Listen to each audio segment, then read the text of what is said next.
nasty. It's gotta be nasty. It's gotta be nasty. Yeah, so.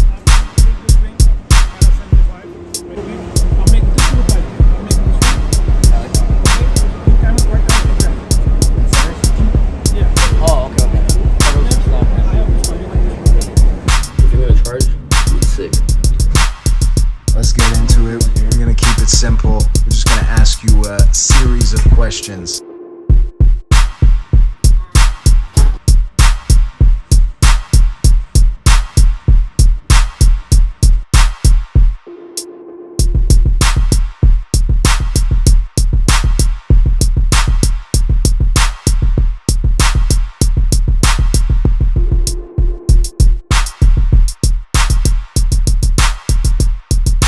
What size are these? 10 each? You're hilarious. White, yellow, rose, or platinum? Yellow. What'd you have for breakfast? Eggs. What's your full legal name? Elan Jewelry. Where were you born? Queens. And where did you grow up? Also Queens. Actually, I was born in Brooklyn, but raised in Queens. Do you have any siblings? I have a sister here, and I have a sister in Israel. How'd you get started? With the business? Yeah. So I fell into my father's shoes. I started when I was 16. I was helping part-time on the weekends and short days from school. And then also summers full-time. And then slowly just became from like helping around to managing to owning. You guys started as a All store. started, yeah, we had a storefront in Brooklyn, downtown on Fulton Street. And you were working the counter, the booth? How did that start? It was just like a U shape, all, showcases in the back, wall cases, customers in front of you, very simple. And we had the windows on the left and the right. And yeah, it was windows full of stuff. Left side was all silver, right side was all gold and diamonds. Yeah, people would walk in, but it wasn't as like fire or impressive. First jewelry piece. The first one I made or the first one I sold? Ooh, that's a nice flex on the question. How about both? I remember the first one I sold. It used to be in the old store in Brooklyn. It was a stainless steel ring for $64. I was so happy. I was like 16. No, I was 14, I think. Never forget that design, huh? Nah, I forgot it, but it was just my first sale. At least you remembered 64. Straight out the window, some old white guy walks in. How much is that ring in the window? $64. I'll take it. All right, bet. What's your anthem? My anthem? What song have you held since childhood that's yours? That puts you back to your feel good place. Wow. There's a lot. Could be more than one, I'm a but big Lil Wayne guy, so it's like half of the car to three. I'm just gonna say this: don't sleep on Lollipop. Yo. Don't sleep on Lollipop. I know somebody writing credits on that song. Really? Yes. Bro, that was my anthem for when that came out for years. Who got writing credits on that joint? Rex. Really? No way. I don't believe that. For what? Yeah. That's crazy. Do you have a favorite stone? That's a good question. Other than diamond, you mean? Yeah. Other than diamond, Diamond can be your favorite stone. Diamond most likely is my favorite stone. What's your favorite cut? I love step cuts. Rounds are the best, but I love step cuts. They just have a different gleam to it, and just something about it just shines different. If you had the power to transform into an animal at any time, what animal would you be? A bird, so I could just fly away. You gotta tap your bottom, bro. Tap the Tap ass. the bottom. You gotta tap it too. Everybody here has gotta tap it. I'll get You close. got time on your hands. Bro, you never heard of that? Oh, is this what's going down? This is how Quick shot, and then I'm This back is to my- work. I gotta go fucking do stuff. This is my first interview. This is how it has to start, huh? You gotta pop it off right. I started with coffee. Yo, man said he likes wings. We We going drinking to- wings. Yeah, we're Liquor drinking right Wayne's now. fucking liquor. Hell Is yeah. it? Yeah, this is Lil Wayne's Yeah. liquor. Okay, Wayne is, We're gonna make a probably bumble my grill. top 3, if not number 1, alive rapper. Alive So- or dead. I gotta make a bumble Hey, grill. Biggie. Wayne time, dog. Shout out to Wayne. Yo, shout out Wayne Bumble XL. You gotta keep the pinky up. Yes, Yeah, it is. yeah. Put a pinky ring if you want to make your finger bling. What do you see for the my future shot? of jewelry as far as your brand? My brand. Because we know you got One the best way to grills go. in the world.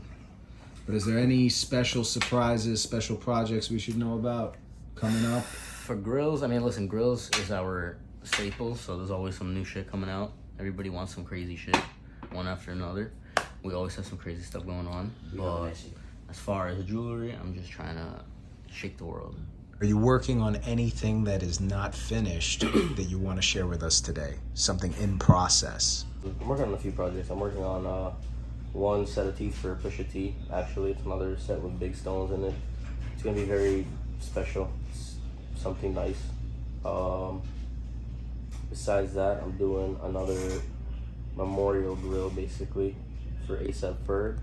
It's gonna include all his friends that passed, all his dear ones, his loved ones. And I don't think anybody's ever done anything like that, so it's gonna be something really special. Okay, let's just take this shot first and say, cheers, L'chaim, Cheers. and thank you to Lil Wayne. We're gonna rate it right now. Oh, that's actually be smooth. It is. That's nice. Yeah, not bad.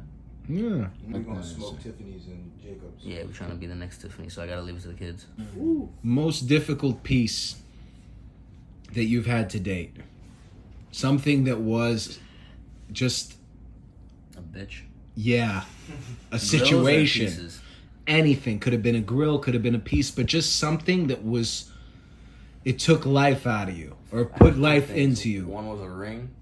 I had to do a ring. It was a shield cut with custom cut baguettes around it, and that shit just took so long to fucking perfect for all the angles, the cutters that I needed. I had to redo the ring twice. Ended up making another ring out of it.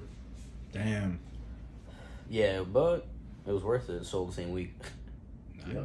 Yeah, and as far as the grills, it was probably Pharrell's grills with the rainbows and all the different gemstones and diamonds with rose cuts. That shit was just such a headache to finish. Favorites. Let's start with favorite color if possible. Most likely blue. All right. Any specific shade we should know of? Like a darker, like a royal blue, indigo. Favorite place that is not your home? My job. Your job.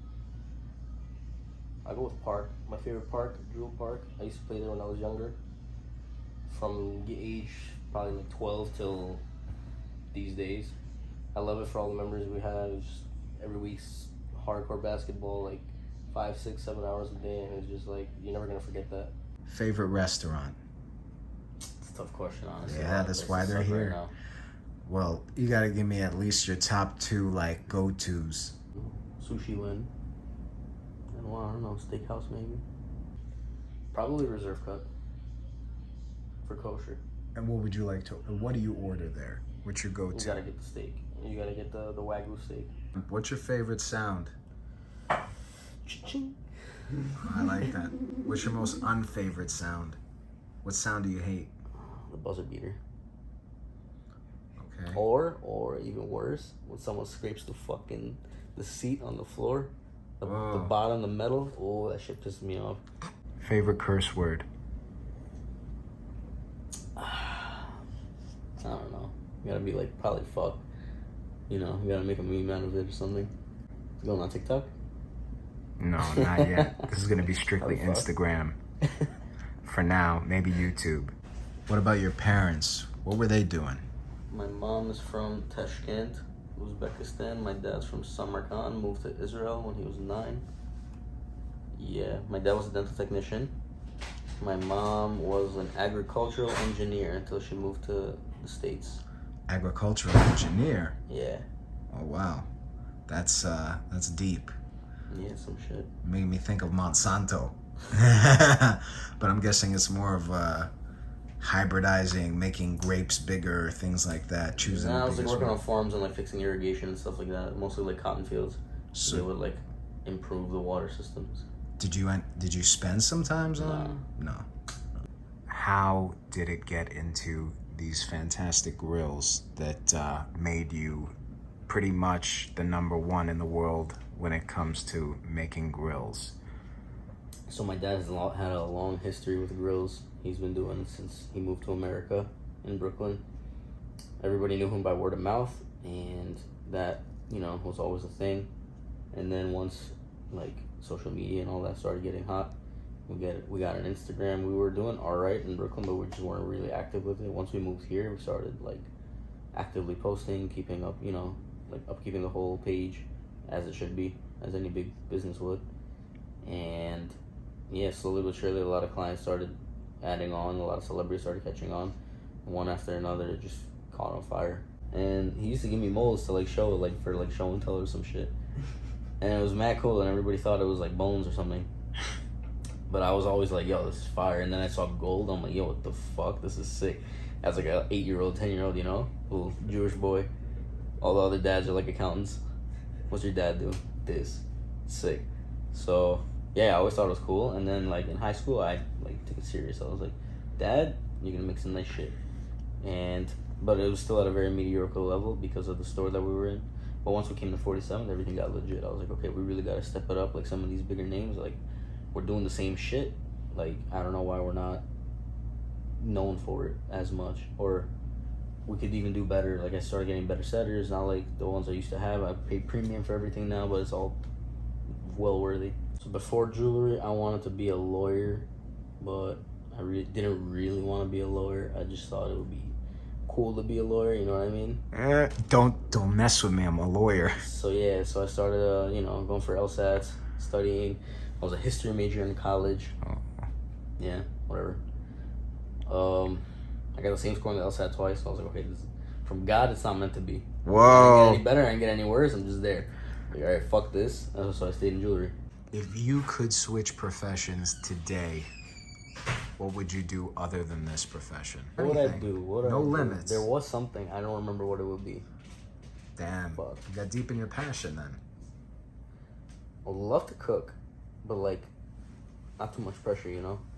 So Chef Elan. Chef, but like a private chef. First celebrity client. For my dad, his first celebrity clients, I don't even know who it was exactly, but I know he had people as old as like ODB. Wow. Yeah, Wu-Tang. Who else? Shine back in the day. Oh. Yeah, Pharrell for over probably 20 years more. Yeah, a lot of big clients. Clips, Push, all these guys. What turns you on? What turns me on? Yeah, money, nice stuff, quality, shiny things. And what turns you off? Idiocy. Oh. No shortage of that around here, I guess. I mean, listen, it's 47th Street. There's people getting yelled at and people yelling at people. If you weren't living in New York, where would you be? Ideally, I would say Israel. I don't know. What's my least favorite word? The word you hate hearing the most. Toxic. I can't do it. How much is a custom piece? No, I'm kidding. I don't know. Probably no. How do you like your coffee? Black. What would you say is the most challenging part of business? The most challenging part of business is keeping the money afloat, as well as keeping your quality and not compromising it in order to make more money. So it's tough to, you know, offer the best and get the best out of it. And you have to try to, you know, balance everything out, which is a real pain. How has your background maybe influenced you in business? Influenced you a lot. So we're Baharian, and that's, you know, half of 47th Street. So you just get like, you know, a shortcut to the industry because you go home and you see everybody in the same street, the same areas doing the same shit. So you're already like, you know, like nested into it kind of, as far as like connections go. Part of the community. Yeah, you just go to shul, talk about it, and then boom, you got a new connect. Where did you go to school, and what were you like as a kid? What years? Let's say high school. High school, I went to a school called Academy of American Studies. It was a big salad school. You got every fuck color of the rainbow there. What was that like? It was cool. I mean, I was like the annoying kid. I was always like just bothering teachers and shit, but it was fun. It was different. It was good to experience like big cultural variety too. So it's like you get to really know the rainbow, especially coming out of a Jewish school. If you were to wear one brand, just one, for the rest of your life, what would it be? You got me. I don't know. Wow, it's a good one. What brand makes everything? If I'm really thinking usefulness and everything, probably Polo, just because they got everything. Looking back, did you have any heroes? Who did you look up to most? Well, I looked up to, first of all, my parents, because they really taught me everything that we know. I also looked up, I was a big basketball fan. I was a Heat fan with Dwayne Wade. He was a hero of mine too, because he won a ring so early, 3rd year into his league. And it was like, yo, the hard work and the dedication that he put into, I was like, okay, I really want to do something like that and just like be the best at my peak, you know? Like just early, nice, like catch fire and do my thing and just be dominant. Well, you certainly have done that. Thank you. What was your least favorite subject in school? Chemistry. What was your most favorite subject in school? Art and math. No, actually, give me a little bit of history, social studies, all that kind of shit, geography. What movie or TV shows do you love to rewatch? Is there anything you're currently binging now? I'm not a TV guy. I like to watch basketball, NBA, and maybe some other sports, football Sundays type stuff, and that's it. If you could share a message with the younger you, your younger self, what would you say? I would probably tell my younger self to just have balls and keep that vision going and just do what you want to do. Don't let anybody stop you. If they tell you no, tell them yes. If they tell you it's too much, tell them it's fine, it'll be good, it'll pay off. Because if I did all this shit earlier, I would have been probably set by now. Do you have a production disaster story that you can share with us? Yeah, it was actually a funny story. I had to do this one ring. That shit took me over 7 months to do. It was very difficult. Most of the stones broke in the end, so I had to recut the stones. I had to get new stones. I probably paid for this ring 3 times for no reason. I even had to make a new casting for it. I took the original casting, I had just did something completely different with it. But the good thing is I ended up selling both rings. So Nice. It was great. How much you pay me for this interview?